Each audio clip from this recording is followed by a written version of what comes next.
Accediu al tràmit telemàtic clicant aquí per obrir aquesta finestra on heu de clicar en Ajuts Estudis 2024. A continuació, per iniciar el tràmit, clicau en el requadre Clave. Llavors us oferiran diversos mètodes d'accés.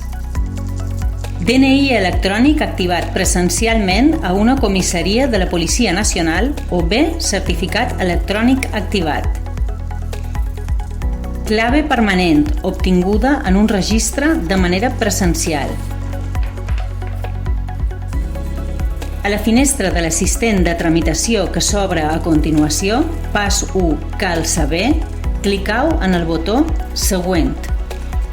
A la finestra següent, pas 2, emplenau, clicau en la icona. A la finestra següent veureu que algunes dades s'han emplenat automàticament. En canvi, haureu de consignar-ne algunes altres.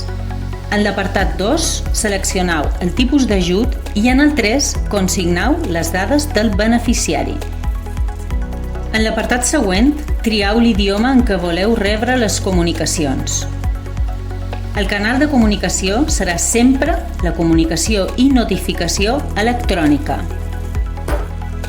Si marcau la casella per oposar-vos que el Servei de Salut pugui consultar per mitjans electrònics la documentació oportuna, heu de tenir en compte que l'haureu d'aportar. Clicant en Finalitzar apareixerà la finestra d'informació sobre protecció de dades. A la finestra següent, Declaració responsable, heu de marcar les caselles corresponents a diferents declaracions. Les que duen un asterisc són obligatòries.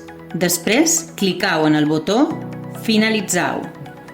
Una vegada duit a terme tot aquest procés, tornareu a la finestra del pas 2, Emplenau, on veureu que hi ha una marca verda que certifica que fins ara heu fet el procés correctament.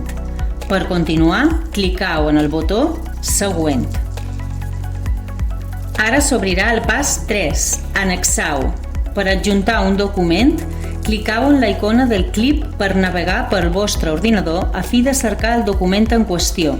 Heu de tenir en compte els formats de fitxer admesos. Consultau la convocatòria d'ajuts d'acció social per compensar despeses sanitàries per saber quins documents heu d'adjuntar. Veureu que si s'ha adjuntat bé el fitxer hi apareix una marca verda de conformitat. Després d'adjuntar-los, clicau en Següent.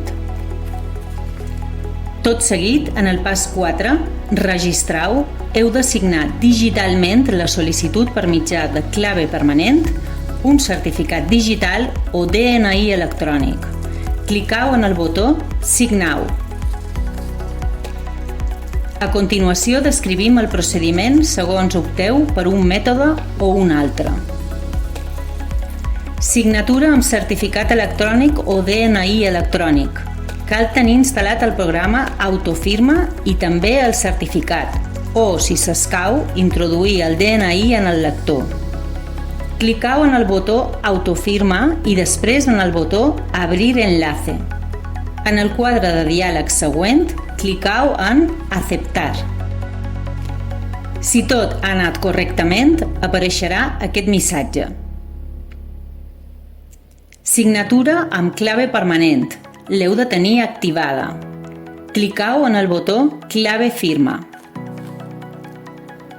Si és la primera vegada que signau amb clave permanent, clicau en el botó Emitir certificado i després en Solicitar certificado. A la finestra següent, introduïu la contrasenya del certificat que hàgiu fet servir per entrar en el procés i clicau en el botó Emitir. En un moment rebreu un codi per SMS en el telèfon mòbil que tingueu vinculat al vostre certificat. Escriviu aquest codi a la finestra següent i clicau en Emitir. Quan aparegui el quadre de diàleg següent, clicau en Seleccionar. Llavors, rebreu un altre codi per SMS. Introduïu-lo a la finestra següent juntament amb la vostra contrasenya i clicau en Continuar. Si no s'ha produït cap error en el procés, apareixerà aquest missatge. Una vegada duit a terme tot el procés de signatura, tornareu a la finestra del pas 4, Registrau, on heu de marcar la casella de conformitat sobre protecció de dades i, molt important, clicar en el botó Registrau. En cas contrari, no es registrarà la sol·licitud. Llavors apareixerà aquest avís. En clicar a Acceptau es mostrarà la finestra següent, on figura el número de registre i on teniu la possibilitat d'accedir a Carpeta Ciutadana, on també quedaran desats tant el justificant com la documentació aportada, a més de la còpia del formulari d'inscripció. Així mateix, rebreu una notificació per correu electrònic.